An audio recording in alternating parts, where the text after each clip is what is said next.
Okay, let's unpack this. Imagine a story that's thousands of years in the making. It kicks off seeming like defeat, but then it just unfolds into this incredible saga. Prophecy, promises, eventual victory. Today, we're doing a deep dive using a collection of ancient Judeo-Christian texts. We've got foundational stories, prophecies, letters, all to get our heads around this core narrative of spiritual conflict and, well, transformation. And just before we jump in, it's really important to remember, we're looking specifically at the ideas presented in these sources you've given us. Our aim isn't to endorse a specific view, but just to explore the narrative within these texts. Absolutely. And what's really striking, I think, is how these different sources, they all seem to point to one big theme. You've got this ancient conflict, this enmity, then a series of covenants, these promises, and it all builds towards the triumph of a divine plan. We're going to trace how, well, what seems like a simple prophecy back in Genesis 3.15 about a serpent and a woman's offspring, how that really sets the stage for this huge narrative that, the text suggests, still echoes today. So how did these sources start laying this out? You mentioned Genesis. It starts right there, that declaration of enmity. Serpent and woman, their offspring against each other. Sounds like a real cosmic battle setup. One strikes the heel, the other crushes the head. Pretty dramatic. It is. And beyond just that initial setup, these particular sources get very specific about who this woman's offspring is. Many might read Genesis and see a general prophecy, but these texts, they identify this figure uniquely as a second god. That term signifies a distinct divine player born of a virgin called Emmanuel, which means God with us. According to these writings, he comes through Israel, the people who got the law, and he actually fulfills that law, but not on stone this time. It's written on hearts. That points to a really big shift, doesn't it? From external rules to, well, an internal change. Yeah, and just to be clear for everyone listening, when these texts talk about a second God, it's their way of describing a specific divine role within the plan, not like a separate competing God.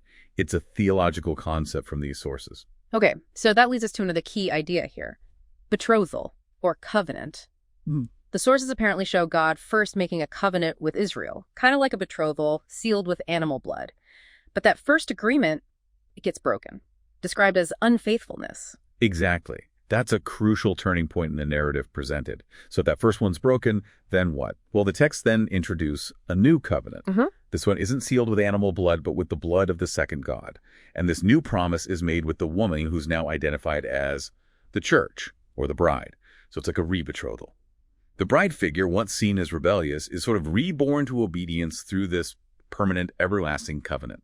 Okay, but then things really seem to escalate. The stakes get higher. You're saying the sources describe the second God actually taking on flesh and blood. Why? Specifically to destroy death and the devil's power. And then, kind of paradoxically, he's crucified by Satan, but then ascends to a throne, which means Satan can't directly attack him anymore in the same way. So what happens next, according to these texts? Right. The immediate fallout described is fascinating. The dragon, that ancient serpent figure, he can't get at the ascended second God, so he turns his fury onto the woman, the church, and specifically targets her remaining offspring, the ones who keep God's commands. But, and this is key, it's not just victimhood. The texts insist the woman, and especially her martyr witnesses, they now possess the power to overcome Satan. How is fascinating through the blood of the Lamb and their own testimony. It's a real shift in power dynamics. So the fight moves then. The church has to prepare.